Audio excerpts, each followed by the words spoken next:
And welcome back to another edition of Coaching with the Bible. This week, episode 145, season 3, episode 36. Portion of the week read in Israel is the portion known as Chukat. Portion of the week read around the world is the portion known as Korach, which was read last week in the land of Israel. Our topic this week is adversity.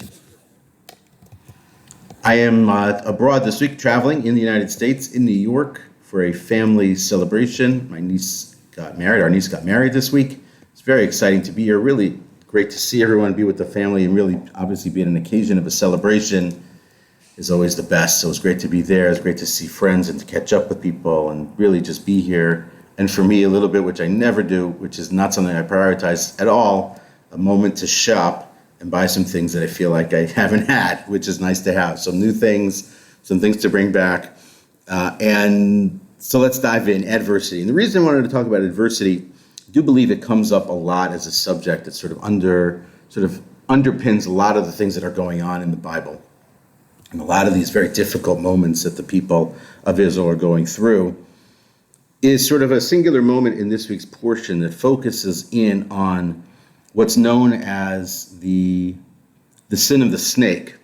It's not really the sin of the snake in the sense that there's no snakes involved in the sinning part, but that the snake comes as a measure of repentance and as a measure of almost like a medicine, as a salve to heal the people who have sinned in this moment. The reason I wanted to bring it up specifically and focus in on it, because I do think, and this is obvious to everyone goes through times of adversity. There are adverse situations that exist for every single one of us. And the truth about them is that they happen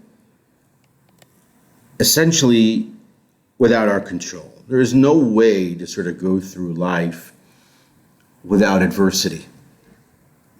And as much as people try to sort of skate through and people try to, live life on a cloud, let's say, or inside a bubble, it's just not reality. For whatever reason, the way the world is set up, the way the world runs, again, as I always like to say in the religious context, and the way in which God leads the world, adversity is part of life. And so here in the specific moment, I thought it was interesting to sort of tackle this subject. It begins in the 21st chapter of the book of Numbers, in verse number 4. Verse number 4, they have just left the space where Aaron has passed away. Aaron had been with them for many, many decades as a leader in the people, all the way back stemming from the time before the Exodus. He's already a leader in Egypt of the people, someone they look up to. In the desert, he's the number 2 to Moses. He's the high priest. He is, it's no way to overstate his import, his value, his impact on the people. And he's just passed away. As a result of him passing away, they go through some sort of a war with the Canaanite people. And in verse 4, the Bible tells us that they leave the place where Aaron had died, and they go in the direction of the Red Sea. And they go in that direction because they're going around the land known as Edom. They're going to avoid the Edomite people. And there at the end of the verse, it tells us that the people had had enough. The people were done.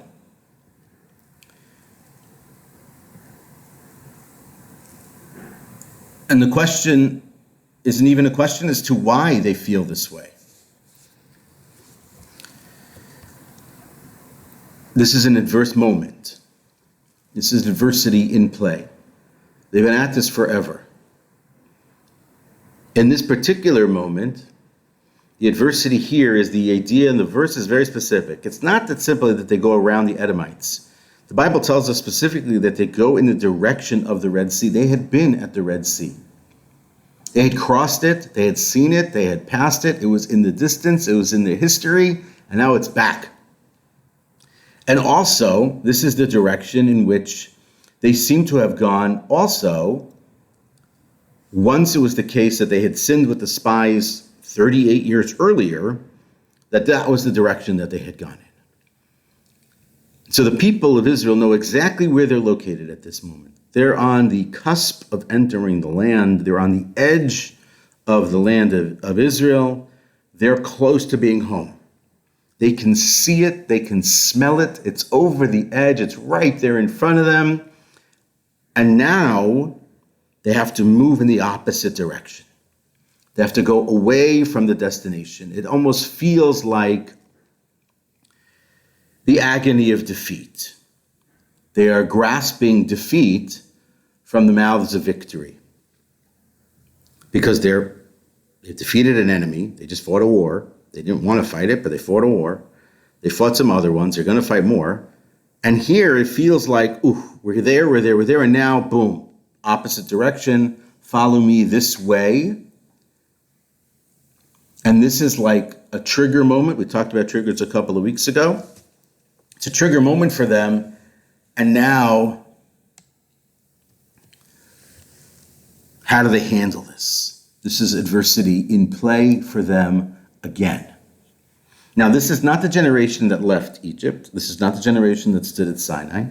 This is not the generation that crossed the sea, experienced the plagues. This is the next generation. This is all those years later. So it's a different kind of people. They're born in the desert, they're raised in the desert, but they're raised in the idea that they're going into the land, they're going to settle the land, they're going to capture the land, they're going to build the covenantal society in the land, and they can feel it, right? So they're close, and now it's like, ugh, come on. And so they're short, they're upset, they're frustrated. They're disappointed, they're angry. And in that moment, they have an opportunity to choose what to do and how to handle it. And so what do? They do what they've always done. This generation does what the prior generation did. They complain. They complain even though they lack nothing. They complain even though they have everything. They complain even though when they fight wars, they win them. They're not warriors. They complain even though they have food and they have what to drink and they have a place to live and they have protection and they have God and they have the Bible and they have Moses. They have everything and they complain. And in this moment, different than other moments, that complaint leads to a punishment. Some situations in the Bible we've seen before, and we've talked about it before, where they complain and God's okay with the complaint. They don't have water, they complain about not having water, he gives them water. No punishments attached. But here in this moment of adversity, in this moment of stress, in this moment of pressure, in this moment of anxiety, they complain again. And then they denigrate the manna that falls from the heavens. They've had enough. And they make stuff up. We don't have bread, we don't have water. Not true. They do.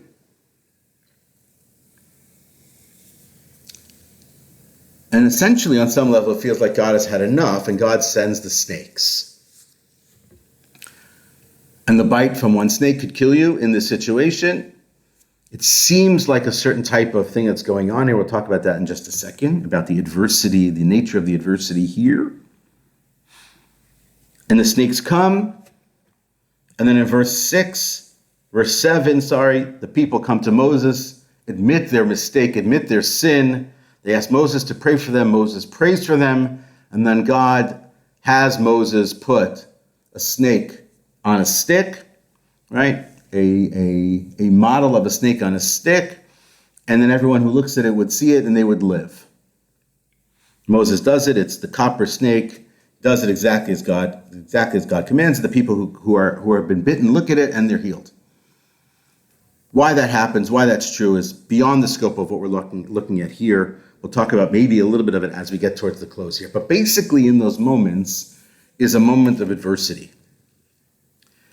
And so when I think about adversity, I'm trying to think about how it is that, we all handle adversity, or how we should handle adversity. What do we do in those adverse moments in life when things are difficult, when things are a struggle, when things are a problem and I can't handle it and I can't deal with it and what do I do?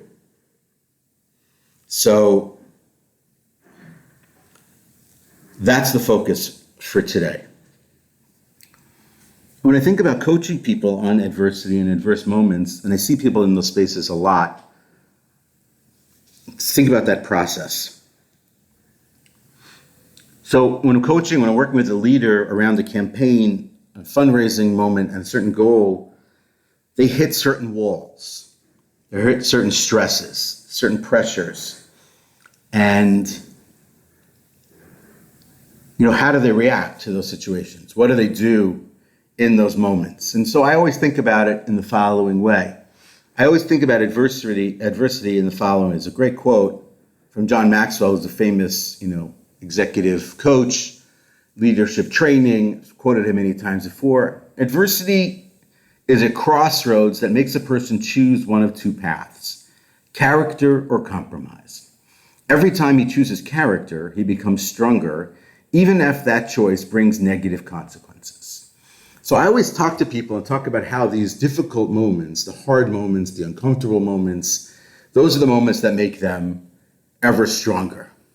And the idea that those moments give them opportunity that is probably unexpected. And that it's through that adversity, you might call them blocks, you might call them bottlenecks, you might call them whatever you want to call them, that gets a person to a much greater, much deeper, much stronger, more powerful place and opens up many, many doors. There's a great quote from Coach John Wooden, who we've also mentioned here a bunch of times. Adversity often produces an unexpected opportunity. Look for it, appreciate, and utilize it. This is difficult to do if you're feeling sorry for yourself because you're faced with adversity.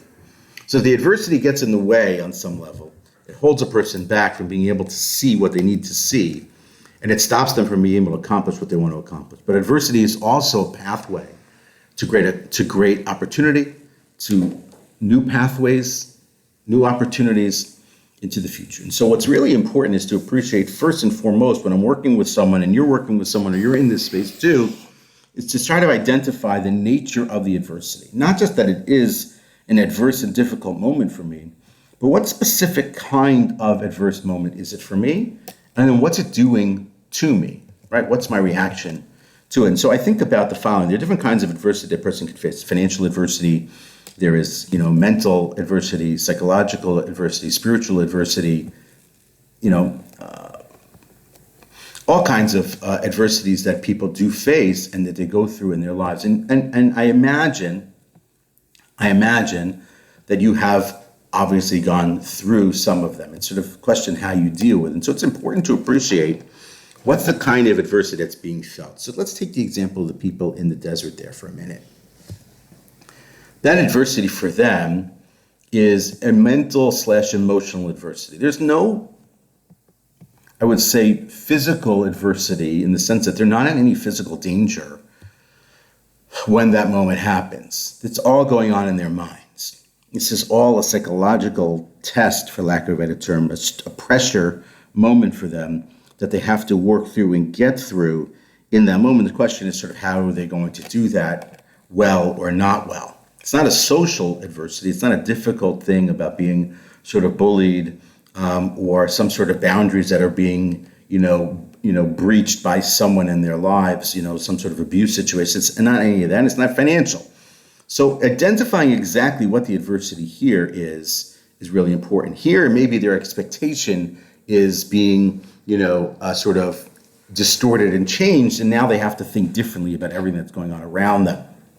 So it's sort of an emotional, psychological, mental kind of thing that's going on. It's really important that first and foremost, a person really establishes what the kind of adversity is, and really then to appreciate, any of the indicators that are around. What are the specific indicators that make you sense this adversity? How are you seeing this? What kind of adversity is it? Can you see what that is? Can you break that down and really appreciate what's going on? And then sort of the impact for you as a person. It's a very reflective approach to this. Like the first step here, if you can, to get really reflective about it.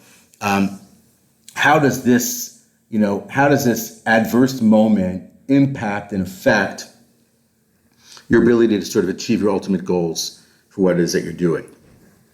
That's the first thing. Once you have that,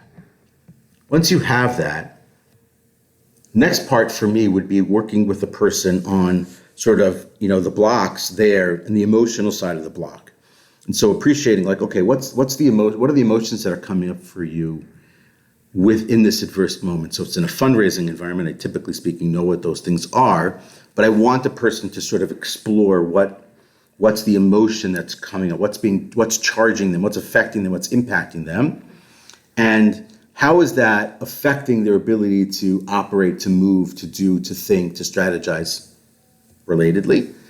I want them to sort of unpack that a little bit more.